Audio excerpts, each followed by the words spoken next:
Donald Trump has always been extra salty about the fact that Jeff Sessions recused himself in this Russia investigation. And what we didn't know until now is that behind the scenes, Trump has been aggressively lobbying senators to flip on Sessions.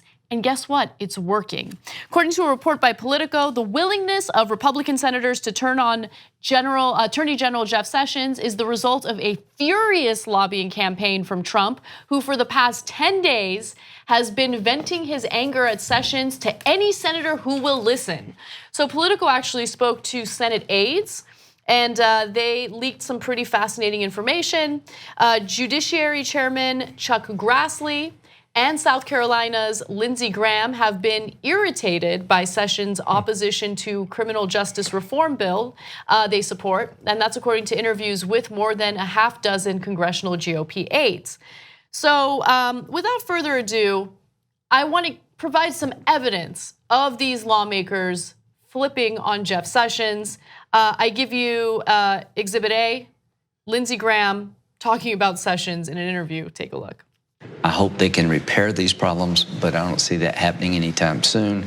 The Department of Justice needs a voice that people in the White House will listen to, and the president needs a cabinet he's confident in. So you think the president has cause outside of the investigation to fire Jeff Sessions? I think you serve at the pleasure of the president. But serving at the pleasure of the president means the president could fire you if he didn't like your haircut. I mean, Truly, straight up. He can do what he wants. Under that bus, like under it, okay? Like Jeff Sessions is hurt, his bones are broken. I think though, I mean, and the reason that the president's lawyers and others have counseled the president from firing Sessions is because it is arguably obstruction of justice in plain sight. You know, I mean, what other motivation? Even if you say, okay, well, he's got other motivations. He doesn't like his haircut or whatever it may be.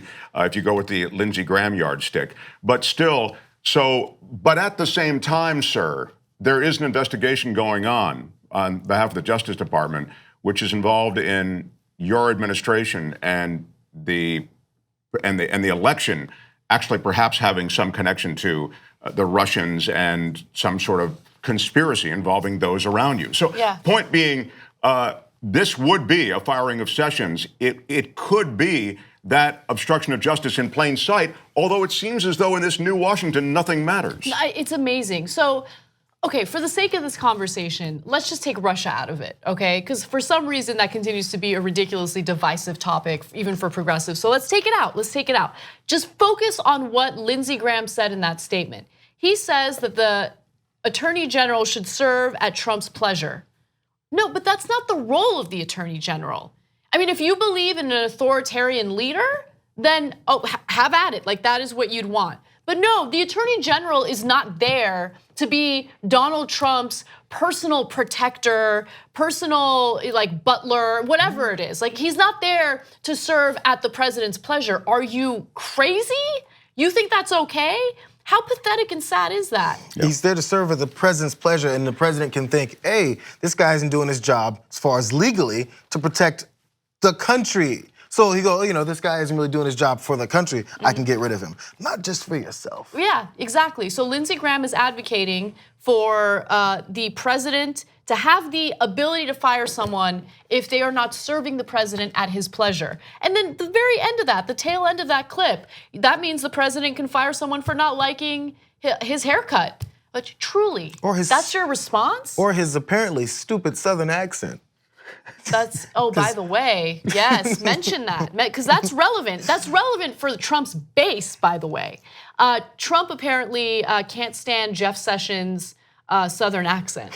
Sounds like he's talking with marbles in his mouth, apparently. Oh, Jerome. He doesn't like his Keebler ears. He doesn't like his sly little smile. Oh, so much drums. He doesn't like how he parts his hair. Trump, as far as we know, has not mentioned anything about Jeff Sessions' ears, but he has mentioned his Southern accent and says that he sounds like he speaks with marbles in his mouth. Okay, let's go to the second video. This is Lindsey Graham again, and hear what he has to say about the family separation policy and who he's blaming it on. Is there, but do you think is there a substantive basis? Yeah, I think the immigration issue was poorly handled. The zero tolerance problem, I don't know where that came from. And I think that sort of blindsided the president. You know, the bottom line is this. You don't know where it came from? You think it blindsided the president? Okay, I have many things to say, but I don't want to filibuster this panel, so you guys jump in. Well, I'll just say this. It was a front and center item for this administration, and it continues to be. The immigration Muslim ban, he talked about it on the campaign trail. These were repetitive issues and winning issues for him. You're damn right he knew about it. Apparently the lobbying efforts from Trump are working, at least on Lindsey Graham. Because, you know, once he comes forward, he said, I love Jeff Sessions. He's a stand-up guy and it's okay that he recused himself. But somehow it's gone now to, he was a part of the family separation of the zero-tolerance immigration policies. I don't know where that came from, because apparently President Trump was standing at the podium every day going, I don't understand, like, this concerns me. We're separating these families, these children's lives are gonna be affected forever.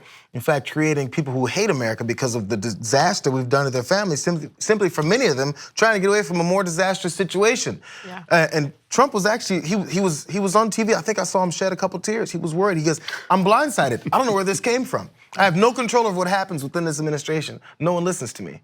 Yeah. But JR makes a great point, Anna, quickly, and that is simply that he has worn these guys down. As you suggest, he has politicked, he has stayed after them. Even his inner circle at the White House has finally begun to let go of this, because he wants Sessions out, and he may get it, and damn the consequences. It's incredible. And his very public campaign against Sessions continues. During a recent interview on Fox and Friends, he had pretty negative things to say. And I put an attorney general that never took control of the Justice Department, Jeff Sessions, never took control of the Justice Department. By the way, he was on the campaign. You know, the only reason I gave him the job, because I felt loyalty. He was an original supporter. He took the job, and then he said, I'm going to recuse myself. I said, what kind of a man is this? I don't understand why Sessions would, I don't understand why anyone would want to be part of this administration. Trump has no respect, no loyalty, no admiration or affection for anyone other than himself. And he just publicly says the worst things about people who work with him. People that, you know, I don't know. Jeff Sessions has a, go ahead. For access to that tanning bed, I might work in the administration. That's all I'm saying. Really? That tanning bed is terrible. Well, no, he spends a little too much time there, Anna, but I think you could tweak it in. Smaller goggles. Get the right look. Get a healthy bronze look there. He needs to choose like a color, a spray tan color that goes with his skin tone. Because like the orange is not. Yeah, a little much. Anyway. A little oversteer. Like, no, straight up. Definitely Jeff Sessions has a wife and 3 kids. And I assume the children are adults. He's an older gentleman. If my father was getting talked about like that on television, I'd be like, okay, hey, Dad, check it out. Listen, if you want me to, I'll talk to him for you, since apparently you're over here looking real soft on TV right now. You want me to call him? Hey, you know, I'll send him a letter. You want me to I gotta do something, because right now you're making my whole name look bad. You're letting this man talk about what kind of man is this. Only reason I hired him is because of his loyalty, and I expected him to get back on his knees. What kind of man is this to not get on your, anyway. He's got on his knees for other things to bow down to Trump anyway, so he's been that guy. Never took over the Justice Department, this lifelong attorney. Oh, no, just he's nothing unless he does my bidding, which he's done 98% of the time. 98% of the time. Look, I have no love for Jeff Sessions. So there's a part of me that's just amused by this. And, you know, you get what you deserve. He was one of the early supporters of Trump, and that's what you get for supporting a terrible human being. But at the same time, this sets a dangerous precedent. If you believe in democracy, if you believe in a fair system of government, Trump has shown himself to be a real authoritarian. And if he's willing to fire the attorney general because he's not doing anything and everything that Trump wants, well, that's not something that I could ever stand behind or support. Want to see more videos like this? Well, you can. All you have to do is subscribe to the TYT channel below. And don't forget to become a TYT member and download the TYT Plus app on your phone. Head over to tyt.com/join today.